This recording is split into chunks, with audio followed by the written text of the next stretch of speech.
Assalamualaikum friends, welcome back to Simply South சமையல். இன்னைக்கு நாம வீடியோவில் சைல்ட்ஹுட் மெமரிஸ் ஃபுட் சீரீஸில் ஒரு ஸ்வீட் ரெசிபி பார்க்க போகிறோம். இந்த ஸ்வீட் எங்கள் ஊர் சைட்லாம் கல்யாணத்துக்கு முந்தின நாள் கொடுப்பாங்க. ஸோ இது ரொம்பவே டேஸ்டியாக இருக்கும், ரொம்ப உடம்புக்கும் நல்லது. ஸோ நம்ம வீட்டில் குழந்தைங்களுக்கு ஈஸியாக இது செஞ்சு கொடுக்கலாம். ரொம்ப ஹெல்த்தியான டிஷ்ஷும் கூட, ஸ்நாக்ஸாக கொடுக்கலாம். இது கல்யாணம் டைம்லலாம் செய்கிறப்ப 2 நாளைக்கு முன்னாடியே லேடிஸ்லாம் சேர்ந்து சப்பாத்தி ரோல் பண்ணி அதை காய வச்சு அதை எண்ணெயில் பொரித்து உரலில் இடித்து சர்க்கரையெல்லாம் சேர்த்து செய்வாங்க. ரொம்ப நல்லாயிருக்கும். இது நம்ம வீட்லேயே ரொம்ப ஈஸியாக எப்படி பண்ணணும்னு பார்க்கலாம். வீடியோ எண்டு வரைக்கும் மிஸ் பண்ணாமல் பாருங்கள். நாம் பார்க்க போகிற ஸ்வீட் பேர் மலிதா. நான் ரொம்ப ஈஸியாக செய்யணுன்றதுக்காக ஹோல் வீட் சப்பாத்தி ரெடிமேடாக இருக்கும் இல்லையா, அதை நான் காய வைக்க போகிறேன். நீங்கள் வீட்டிலையே செய்கிற மாதிரி இருந்தீங்கன்னா கோதுமை மாவை சப்பாத்தி மாவு பதத்துக்கு பிசைஞ்சு மெலீஸாக ரோல் பண்ணி 6 ஹவர்ஸ்க்கு காய வைங்க. வெயிலில் காய வைக்கிறீங்கன்னா 1 ஹவரில் காஞ்சிரும். நான் ஃபேனில் காய வச்சேன். ஸோ எனக்கு 6 ஹவர்ஸ் கிட்ட ஆச்சு.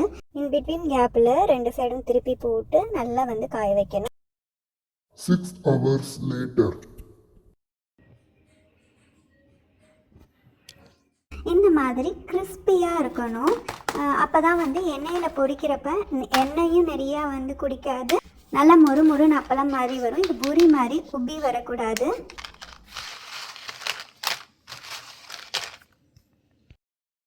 ஸோ நான் அயன் கடாயில் செஞ்சுருக்கிறேன். நீங்களும் இந்த மாதிரி அயன் கடாய் இருந்ததுன்னா அதில் செஞ்சு பாருங்கள். டேஸ்ட் ரொம்பவே சூப்பராக இருக்கும்.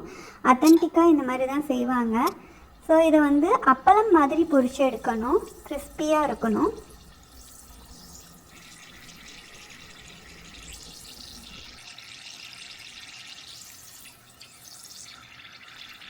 நீங்கள் எண்ணெயில் பொரிச்சு எடுக்க வேணும்னா ஏர் ஃப்ரையரில் கூட ட்ரை பண்ணி பாருங்கள். ட்ரை பண்ணிவிட்டு எப்படி இருந்துச்சுன்னு எனக்கு கமெண்ட்டில் சொல்லுங்கள். குழந்தைங்களுக்கு ஹெல்த்தியாக இந்த ஸ்நாக்ஸை ஈவினிங் டைமில் செஞ்சு கொடுக்கலாம். ரொம்ப ஈஸியாக இருக்கும். நம்ம சப்பாத்தி மாவு பிசைகிறப்போ நிறைய மாவு பிசைஞ்சு இந்த மாதிரி எக்ஸ்ட்ராவாக காய வச்சு செஞ்சு நம்ம ஸ்டோர் பண்ணி கூட வச்சுக்கலாம்.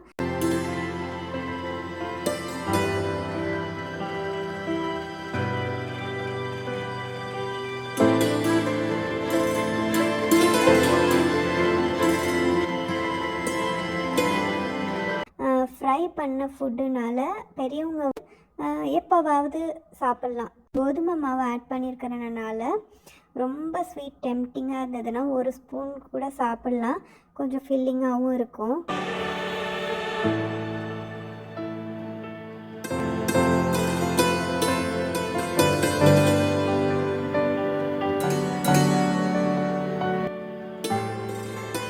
இப்போ பாருங்கள், நல்லா கிறிஸ்பியான சப்பாத்திஸ் ரெடி ஆகிடுச்சு. இதை நல்லா ஆற வச்சு மிக்சியில் பவுடர் பண்ணிக்கணும். அந்த காலத்துலலாம் உரலில் இடித்து நான் பண்ணி பார்த்துருக்குறேன். ஸோ நம்ம இப்போ மிக்சியில் பவுடர் பண்ணிக்கலாம்.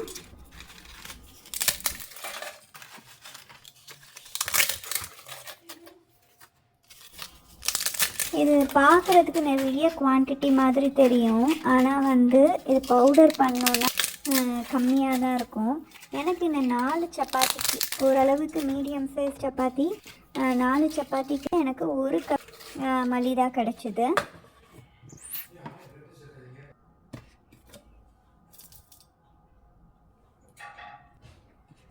இப்போ சம்மர் ஹாலிடேஸ் டைமில் குழந்தைங்களுக்கு பல்காக கூட ரெடி பண்ணி நம்ம ஸ்டோர் பண்ணி வச்சுக்கலாம். பிஸ்கட்ஸ் அதெல்லாம் சாப்பிட்றதுக்கு பதிலாக இது கூட ஈவினிங்கில் குழந்தைங்களுக்கு கொடுக்கலாம். ஸோ சர்க்கரைக்கு பதிலாக நம்ம கருப்பட்டியோ வெல்லமோ ஆட் பண்ணி கூட கொடுக்கலாம்.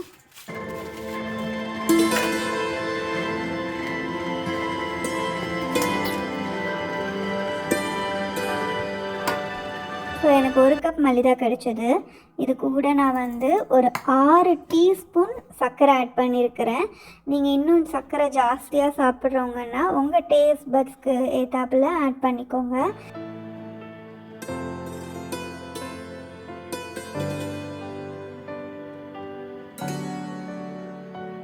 இது இது கூட நட்ஸ் 1 டேபிள் ஸ்பூன் ஆட் பண்ணியிருக்கிறேன்.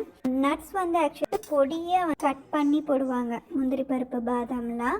நான் வந்து முந்திரி பருப்பு பாதாம் பிஸ்தா 3மே வந்து கொஞ்சம் குறைன்னு மிக்ஸி பவுடர் பண்ணி அதை ஆட் பண்ணியிருக்கிறேன். சாப்பிட்றப்போ நல்லாயிருக்கும் டேஸ்ட்டு. நீங்கள் கொஞ்சம் அத்தன்டிக்காக செய்யணும் அப்படின்னா நல்லா மெலீஸாக பாதாம் பிஸ்தா முந்திரி பருப்பை கட் பண்ணி ஆட் பண்ணிக்கோங்க. ஸோ இதெல்லாம் ஆட் பண்ணி நல்லா கலந்துக்கலாம். தேவைப்பட்டால் இன்னும் கொஞ்சம் சுகர் கூட ஆட் பண்ணிக்கலாம் டேஸ்ட் பண்ணிவிட்டு. ஸோ நம்ம மலிதா ரெடி ஆகிடுச்சு.